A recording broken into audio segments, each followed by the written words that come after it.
meus amores, tudo bom? Como vocês estão? Vamos continuar o nosso projeto Sexta-feira 10 com a nossa aula 2.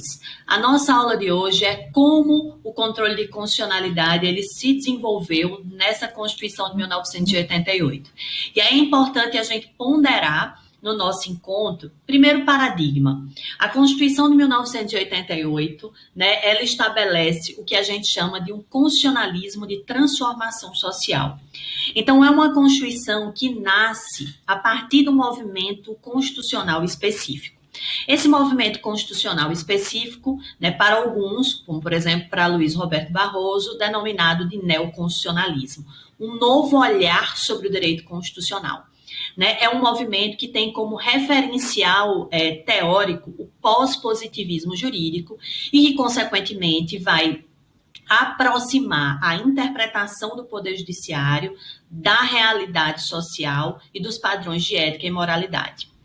Essa Constituição, que inaugura na América Latina o neoconstitucionalismo latino-americano, vai ter como traço característico, em razão do movimento que essa Constituição nasce, que é o neoconstitucionalismo, o fortalecimento do intérprete da norma, o fortalecimento especificamente do hermeneuta do Poder Judiciário. E aí, consequentemente, a gente tem um processo de fortalecimento do exercício do controle de constitucionalidade. Significa dizer que nessa Constituição de 1988, nós temos duas questões relacionadas ao controle de constitucionalidade. Primeiro, nós temos uma ampliação do próprio controle de constitucionalidade na Constituição de 1988. Afinal de contas, nós ampliamos o número de ações para o controle de constitucionalidade abstrato. O controle de constitucionalidade concentrado ali no STF. Então, a gente passa a ter um roteiro de ações maiores. Eu tenho, além da ação direta de inconstitucionalidade genérica, além da ADIM, além da ação declaratória de constitucionalidade, nós também temos a ação direta de inconstitucionalidade por omissão e a gente também tem a ação direta de inconstitucionalidade interventiva e a ADPF, a arguição de descumprimento de preceito fundamental. Então, a gente amplia o controle de constitucionalidade abstrato.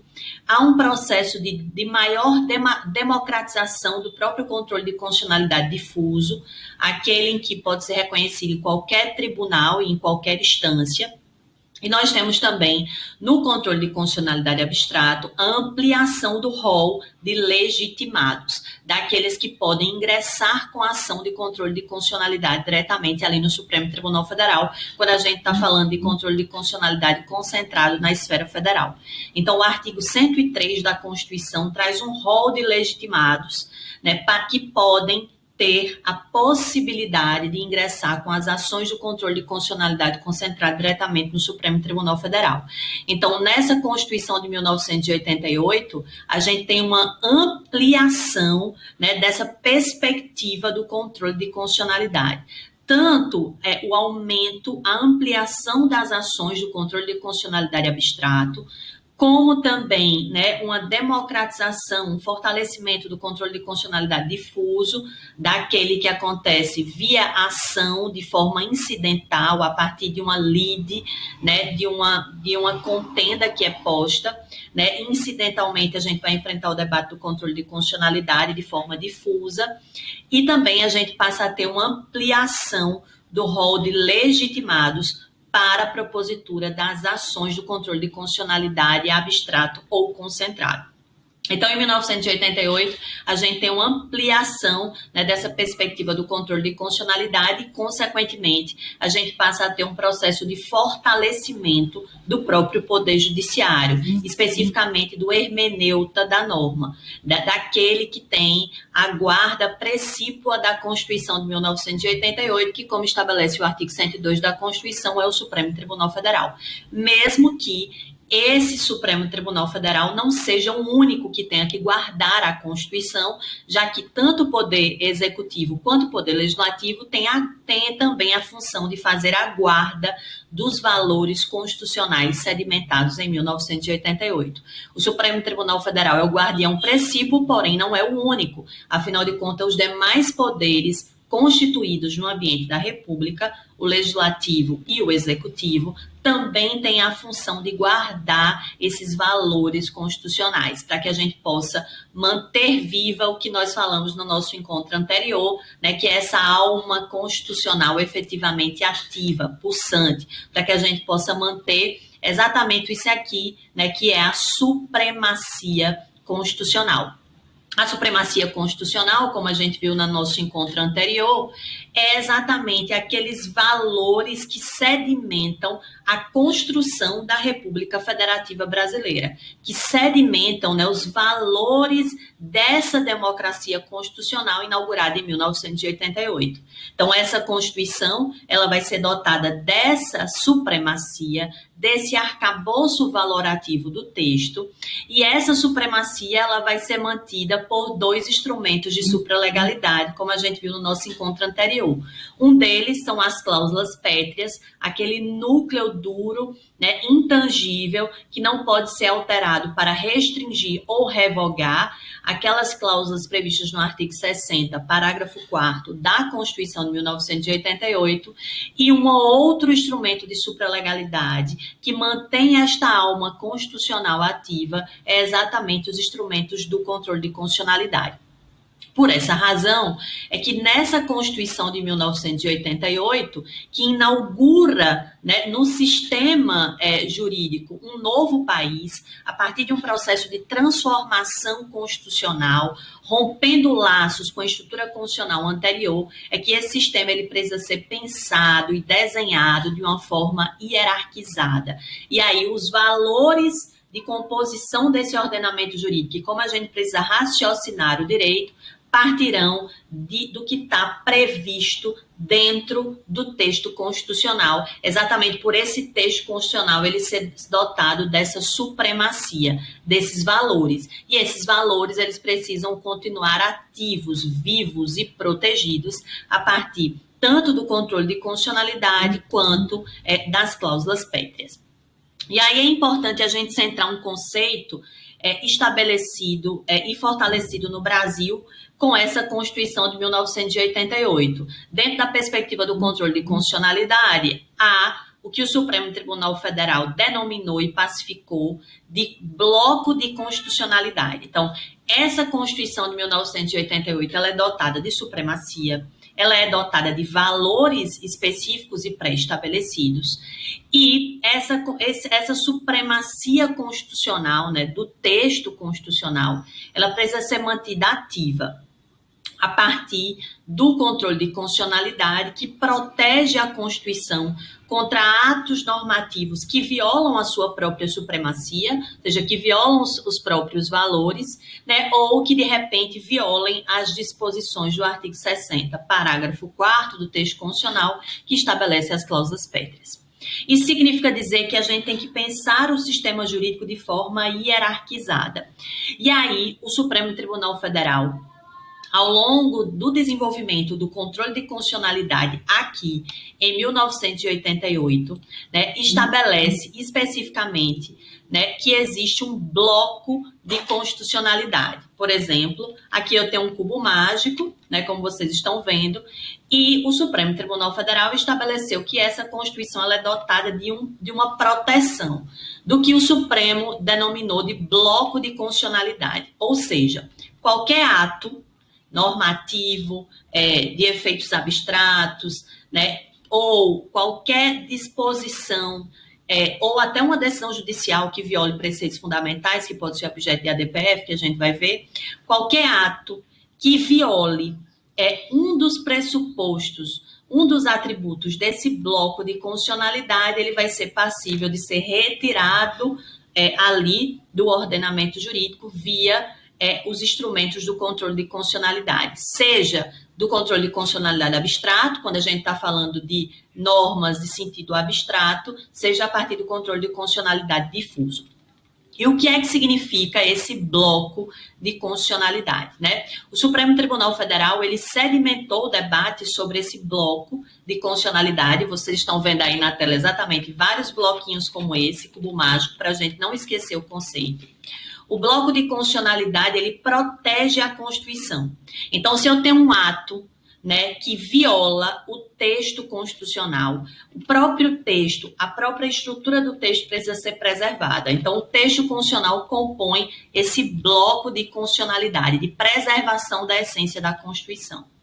Se eu tenho, de repente, um ato que viola princípios implícitos ou explícitos, tanto princípios explícitos, claros e evidentes, escritos no texto constitucional, quanto princípios implícitos que decorrem ali do trabalho de interpretação. Tanto os princípios explícitos quanto implícitos também compõem esse bloco de constitucionalidade que precisa permanecer ativo, precisa permanecer vivo, né? Ou se eu tenho algum ato que viola tratados ou convenções internacionais de direitos humanos, quando esses tratados e essas convenções internacionais foram recepcionadas perante a Constituição de 1988, né, com status de emenda constitucional, no regramento estabelecido ali no artigo 5º da Constituição, parágrafo 3º. Então, se o Brasil ele ratifica um tratado ou uma convenção internacional, e esse tratado ele é recepcionado internamente dentro do Brasil com status de emenda constitucional, seguindo o estabelecido no artigo 5º, parágrafo 3º, esse tratado e essa convenção internacional também compõem esse bloco de constitucionalidade. Ou seja, o bloco de constitucionalidade é exatamente a essência de manutenção ativa, viva, do parâmetro valorativo do texto constitucional. O que é que compõe esse bloco de constitucionalidade? 3 partes, como vocês estão vendo aqui. A primeira parte é o próprio texto constitucional. Se eu tenho um ato que viola o próprio texto constitucional, né, a literalidade ali da estrutura do texto, esse ato precisa ser retirado do ordenamento jurídico via controle de constitucionalidade para manter o texto na sua uniformidade, na sua inteireza. Se eu tenho um ato, essa outra fileirinha aqui do meio, se eu tenho um outro ato que viola princípios implícitos ou explícitos da Constituição, esse ato ele também precisa ser retirado do ordenamento jurídico porque ele viola a principiologia do texto constitucional, os valores que desenham essa Constituição, sejam esses princípios explícitos, escritos no texto, sejam esses princípios implícitos, decorrentes do trabalho de interpretação. E essa última fileirinha aqui de baixo, que compõe esse bloco de constitucionalidade, é se eu tiver tratados e convenções internacionais de direitos humanos que forem recepcionados com status de emenda constitucional. Se eu tenho um ato no Brasil normativo que viola especificamente o tratado ou a Convenção Internacional de Direitos Humanos, e este tratado e essa convenção foram recepcionados no Brasil com status de emenda constitucional, esse ato que viola esse tratado ou essa convenção precisa ser retirado também do ordenamento jurídico via o controle de constitucionalidade para manter ativo essa proteção à Constituição, para manter vivo esses 3 paradigmas que compõem esse bloco de constitucionalidade: a inteireza do texto, os princípios implícitos e explícitos e os tratados e convenções internacionais de direitos humanos que foram recepcionados com status de emenda constitucional. Todos esses 3 paradigmas vão compor o bloco de constitucionalidade, ou seja, qualquer ato que viola uma dessas disposições do bloco de constitucionalidade podem ser retirados do ordenamento jurídico a partir do instrumento do controle de constitucionalidade, seja das ações do controle de constitucionalidade abstrato, seja via controle de constitucionalidade difuso, exatamente para manter viva, ativa, essa supremacia da Constituição, como a gente vê aqui na pirâmide, exatamente para manter viva essa alma constitucional. E aí é importante, né, a gente ter em mente que qualquer disposição que viola um dos atributos desse bloco de constitucionalidade podem ser retirados do ordenamento jurídico a partir da perspectiva do controle de constitucionalidade.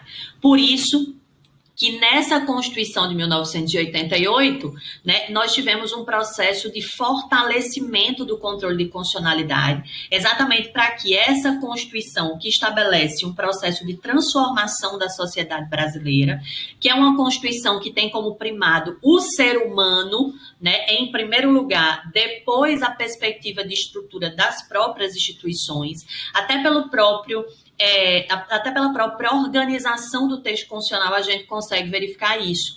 Os primeiros 17 artigos do texto constitucional vão tratar basicamente do ser humano, dos valores da construção dessa república.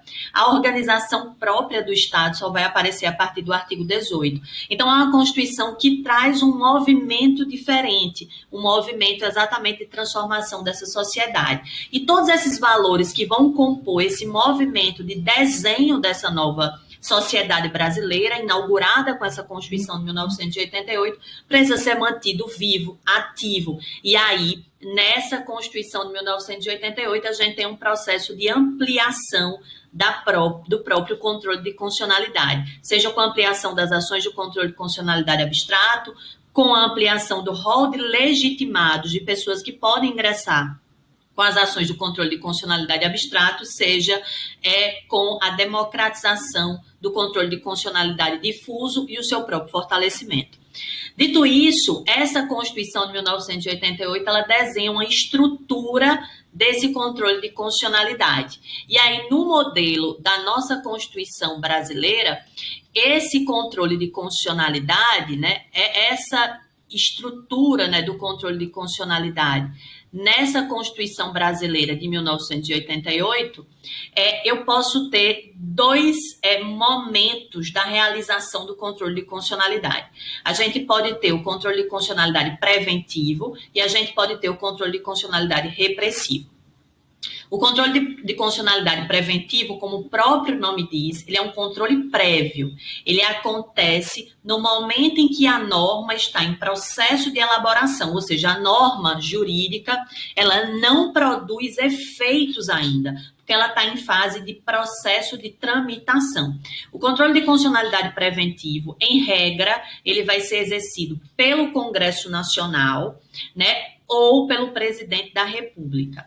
O controle de constitucionalidade preventivo realizado pelo Congresso Nacional é quando a gente tem, né, a análise dos projetos de lei, dos projetos de emenda que são apresentados no Congresso Nacional e que eles vão sofrer um controle preventivo na Comissão de Constituição e Justiça, onde a Comissão de Constituição e Justiça vai apresentar o parecer quanto à constitucionalidade ou inconstitucionalidade daquele projeto legislativo em trâmite no Congresso Nacional.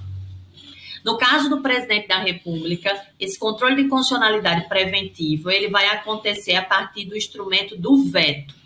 Quando um projeto de lei ordinário, de lei complementar, ele passa por toda a tramitação legislativa na Câmara dos Deputados ou no Senado, esse projeto de lei ordinária ou complementar vai para o presidente da República, que tem um prazo de 15 dias para realizar a sanção, né, para dizer que concorda com aquele projeto, a sanção que pode ser total ou parcial, ou realizar o veto. O veto, ele pode ter duas características, duas espécies de veto. A gente pode ter um veto que é um veto político. Esse veto político é um veto por juízo de conveniência, de oportunidade, um juízo discricionário, né? E o presidente pode vetar a partir de um veto político, né? Ele não tem interesse ali daquele projeto de lei de forma total ou parcial, que ele seja aprovado daquela maneira, ou ele pode vetar a partir do veto do controle de constitucionalidade, que é o que a gente chama de veto jurídico. O veto jurídico é quando o chefe do Poder Executivo, ele veta parcialmente ou totalmente um projeto de lei ordinária ou complementar em razão do debate de uma inconstitucionalidade. Então, esse controle preventivo ele vai acontecer na fase em que a norma está em processo de elaboração.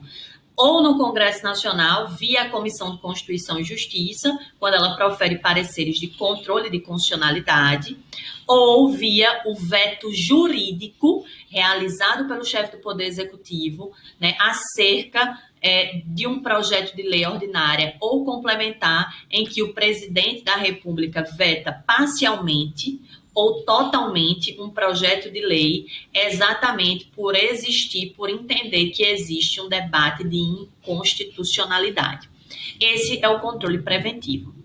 E o controle repressivo é aquele que é exercido em regra pelo Poder Judiciário. É quando, de fato, aquele ato normativo ele já foi publicado, ele já está produzindo efeitos no mundo real, e aí, né, depois se entra com uma das ações do controle de constitucionalidade, ou seja, um dos legitimados do artigo 103 da Constituição de 1988, entra no Supremo Tribunal Federal com uma das ações do controle de constitucionalidade, ou o debate dessa inconstitucionalidade vai vir via controle de constitucionalidade difusa, ou seja, existe uma contenda, uma ação judicial individual e, incidentalmente, né, chega-se à discussão da inconstitucionalidade ali de um ato normativo apresentado naquela contenda judicial, naquele processo judicial.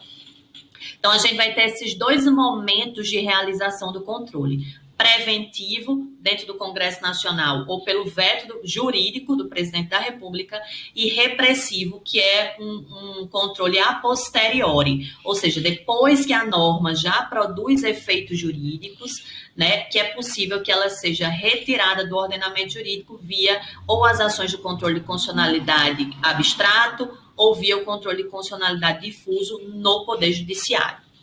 Em regra, acontece dessa maneira. Mas, professora, é possível que o Congresso Nacional, que em regra exerce controle de constitucionalidade preventivo, pode realizar controle repressivo? É possível. Nós temos duas exceções. Bem como é possível que o Supremo Tribunal Federal, vou colocar o exemplo do Supremo, o Supremo Tribunal Federal, em regra, que exerce controle repressivo, depois que a norma já produz efeitos no ordenamento jurídico e o Poder Judiciário é provocado em uma ação para discutir a constitucionalidade ou inconstitucionalidade de uma norma. É possível que esse STF, né, dando o exemplo do Supremo, é possível que o Supremo Tribunal Federal realize controle preventivo na fase de discussão de um processo legislativo? Excepcionalmente, sim. Então, nós temos duas exceções, tanto no controle de constitucionalidade preventivo, quanto no controle de constitucionalidade repressivo. A primeira exceção é da atuação do Congresso Nacional. Em regra, o Congresso Nacional atua de forma preventiva, ou seja, quando a norma está em processo de discussão, o Congresso Nacional ele realiza o controle via a Comissão de Constituição e Justiça, né, apresentando pareceres quanto à constitucionalidade ou à inconstitucionalidade daquele projeto de lei, daquele projeto de emenda que está tramitando no Congresso Nacional. Em regra, o Congresso Nacional vai realizar controle preventivo. Mas, excepcionalmente, em duas situações, o Congresso Nacional pode realizar controle repressivo, ou seja, depois que a norma está publicada e já está produzindo efeitos ali no mundo real, o Congresso Nacional pode retirar essa norma do ordenamento jurídico de forma repressiva. A primeira hipótese é exatamente na situação do artigo 49, inciso 5, da Constituição de 1988. O artigo 49, inciso 5 da Constituição vai dizer assim para a gente: é da competência exclusiva do Congresso Nacional, inciso 5º, sustar os atos normativos do Poder Executivo que exorbitem do poder regulamentar ou dos limites da delegação legislativa. Ou seja, se o presidente da República, o chefe do Poder Executivo Federal, ele estabelece um decreto regulamentar, para regulamentar ali, de repente, uma lei aprovada no Congresso, e esse decreto regulamentar exorbita, ou seja, passa do limite da regulamentação e inova, por exemplo, no ordenamento jurídico, e um decreto que regulamenta não pode inovar, ele está adstrito, limitado à lei. Se esse decreto, esse ato regulamentar, extrapola o limite legal, o Congresso Nacional pode suspender esse regulamento apresentado pelo presidente da República, exatamente por esse regulamento, esse poder regulamentar ser inconstitucional, que exorbitou os limites previstos ali na lei aprovada pelo Congresso Nacional. Ou quando o presidente da República, ele edita uma medida provisória, que é a situação do artigo 62, quando o presidente da República edita uma medida provisória, e a medida provisória ela tem que acontecer em situações de urgência e relevância, e essa medida provisória ela é claramente ali inconstitucional. O Congresso Nacional ele pode ali revogar essa medida provisória baseada na discussão da inconstitucionalidade. E aí são esses dois momentos onde o Congresso Nacional ele pode atuar de forma repressiva, depois que aquela norma já existe no ordenamento jurídico, para fins de sustar os atos do Poder Executivo Federal que exorbitem a sua função regulamentar ou exorbitem o limite da delegação legislativa, ou quando ele vai fazer ali a sustação de uma medida provisória, quando essa medida provisória é editada e publicada pelo presidente da República, claramente ela já é inconstitucional. Então, essa é a exceção do legislativo a atuar no controle repressivo. E nós temos uma situação no Poder Judiciário. Em regra, o Poder Judiciário, eu vou colocar o Supremo Tribunal Federal, atua no controle repressivo. Ou seja, depois que a norma nasce, que essa norma já produz efeitos no ordenamento jurídico, né? Um dos legitimados das ações do controle de constitucionalidade abstrato, lá do artigo 103 da Constituição, provoca o Poder Judiciário, o Supremo Tribunal Federal, para analisar um ADIM, um ADC, um ADPF, né, um ADIM por omissão, depois que a norma já produz efeitos na realidade. Por isso que o controle repressivo é um controle a posteriori, depois que a norma já está publicada e já está produzindo efeitos. E aí, em regra, o Poder Judiciário atua no controle repressivo, né? Mas existe uma situação onde o Poder Judiciário, especificamente o Supremo Tribunal Federal, pode atuar preventivamente no processo de discussão do debate de produção legislativa no Congresso Nacional. É apenas no caso do procedimento legislativo constitucional, no que a gente chama do processo legislativo constitucional, quando o Congresso Nacional está discutindo uma proposta de emenda à Constituição. Isso, inclusive, foi discutido pelo Supremo Tribunal Federal. Quando o Congresso Nacional está votando, né, uma PEC, uma proposta de emenda à Constituição, que é o que a gente chama de processo legislativo constitucional, e para a aprovação da PEC, nós temos que cumprir todo, né, o procedimento do artigo 60 da Constituição de 1988, ou seja, a proposta de emenda constitucional ela tem que ser aprovada nas duas casas legislativas, na Câmara e no Senado, nos 2 turnos, ou seja, 2 vezes a votação, e em cada uma dessas votações ter o quórum de 3/5, maioria qualificada. Então, tem que cumprir esse procedimento. Se uma emenda à Constituição ela for rejeitada ou prejudicada naquela sessão legislativa, a mesma proposta de emenda só pode ser apresentada na sessão legislativa seguinte, e eu tenho as limitações materiais, ou seja, existe aquele núcleo duro, intangível, do artigo 60, parágrafo 4º da Constituição, que estabelece que eu não posso ter proposta de emenda constitucional tendente a abolir, ou seja, tanto restringir quanto revogar, né, as cláusulas pétreas, que são a forma federativa de Estado, o voto secreto universal e periódico, a separação dos poderes, dos direitos e garantias individuais.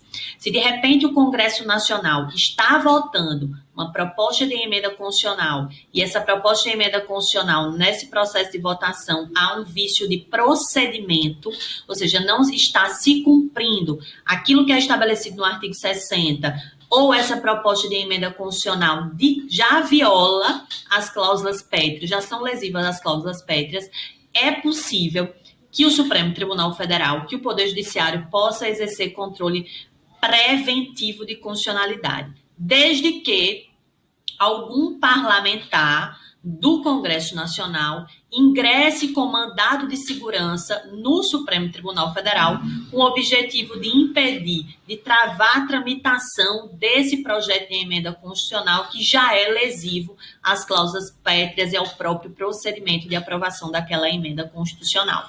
Então, é a única possibilidade que nós temos do Poder Judiciário exercer controle de constitucionalidade preventivo, né? Quando a gente está num debate sobre o processo legislativo constitucional em relação ao rito e às matérias tratadas via via proposta de emenda constitucional. Se eu tenho uma PEC que já é lesiva à cláusula pétrea, qualquer parlamentar do Congresso Nacional pode entrar com mandato de segurança do Supremo Tribunal Federal objetivando sustar, suspender, impedir a tramitação daquela PEC que é já claramente inconstitucional, porque viola, né, as disposições do artigo 60 da Constituição e especificamente as cláusulas pétreas do artigo 60, parágrafo 4º. Então, são essas duas exceções. Em relação ao Congresso Nacional exercer o controle repressivo excepcionalmente, ou, no caso do Poder Judiciário, exercer controle preventivo excepcionalmente, no caso do processo legislativo constitucional, no debate das cláusulas pétreas. Uma outra informação importante em relação ao controle de constitucionalidade na Constituição de 1988 é o modo de se discutir a inconstitucionalidade no sistema brasileiro em 1988. Esse modo de se discutir a inconstitucionalidade pode acontecer de duas maneiras. O que a gente chama de modo difuso ou aberto, ou de via de exceção, que é o controle de constitucionalidade difuso. O controle de constitucionalidade difuso eu vou discutir um caso concreto, uma lide, uma contenda, uma ação individual e incidentalmente vai se apresentar o debate sobre a constitucionalidade ou inconstitucionalidade de uma norma ali durante aquela contenda. Então, eu estou diante de um caso concreto, de uma ação individual, de uma lide e incidentalmente, né, aparece o debate do controle de constitucionalidade, ou seja, aparece o debate da inconstitucionalidade daquele ato normativo, e aí, no caso do controle de constitucionalidade difuso, qualquer juiz do Brasil e em qualquer instância pode apreciar o controle de constitucionalidade difuso, né, analisando de forma incidental, né, aquele debate de fundo, de pano de fundo, apresentado ali naquela contenda, né, naquela disputa processual. E nós temos também um modo concentrado ou via de ação, que é o que a gente chama controle de constitucionalidade concentrado ou abstrato. Esse, né, eu vou ter as ações do controle de constitucionalidade abstrata que vão ser propostas diretamente no Supremo Tribunal Federal. E aí, o objetivo do controle de constitucionalidade abstrato é efetivamente enfrentar, né, o debate da inconstitucionalidade, da constitucionalidade, de uma omissão inconstitucional ou de uma violação a preceitos fundamentais na Constituição de 1988, através ali de um ato normativo. Então, no caso do controle de constitucionalidade abstrato, é um controle via ação, onde a gente vai discutir direito, né, direito, lei em tese, onde a gente vai ter um legitimado, né, a gente vai discutir, na realidade, lei no sentido abstrato, melhor dizendo, lei no sentido abstrato, onde a gente vai ter um legitimado que vai propor uma das ações do controle de constitucionalidade, e o objetivo daquela ação vai ser reconhecer a constitucionalidade ou a inconstitucionalidade ou a omissão inconstitucional ou a violação a um preceito fundamental. Então, a gente vai ter esses dois modos na Constituição de 1988 do exercício do controle de constitucionalidade, seja de forma difusa, seja de forma incidental, ou seja, onde o objetivo da ação ou a causa de pedir é aquela disputa entre as partes, incidentalmente aparece o debate do controle de constitucionalidade, ou quando a gente está falando do controle de constitucionalidade de forma abstrata, que a discussão ela é uma discussão de direito, e o objetivo das ações do controle de constitucionalidade proposta por um dos legitimados do artigo 103 da Constituição vai ser ou o reconhecimento da inconstitucionalidade da norma via um ADIM, ou o reconhecimento da constitucionalidade da norma via um ADC, ou, né, o reconhecimento de uma omissão inconstitucional via uma ação direta de inconstitucionalidade por omissão, ou, né, a violação a um preceito fundamental ou a recepcionalidade de atos normativos federais, estaduais ou municipais antes de 1988, via um ADPF. Então, esses são os dois modos, né, de se discutir o controle de constitucionalidade no Brasil na Constituição de 1988, né, tanto do ponto de vista difuso quanto do ponto de vista concentrado ou abstrato. Por isso que na nossa Constituição de 1988 a gente tem uma ampliação do debate do controle de constitucionalidade, tanto podendo ser exercido de forma preventiva quanto de forma repressiva, e o momento do debate do controle, tanto do contexto difuso quanto no contexto abstrato, via as ações.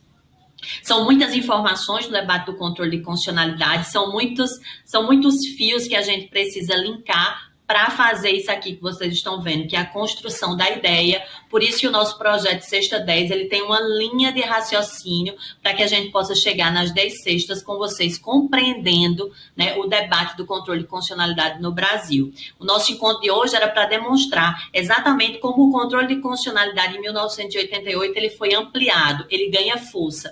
E como a gente tem duas estruturas de controle de constitucionalidade, tanto o exercício dele de forma repressiva quanto preventiva, quanto a possibilidade do exercício via difusa, via controle difuso, quanto via o controle abstrato. E aí, a partir dos próximos encontros, né, a gente já vai entrar em cada um dos tipos de controle de constitucionalidade e nos tipos de debate de inconstitucionalidade e nas técnicas de se reconhecer a inconstitucionalidade ou a constitucionalidade de uma norma.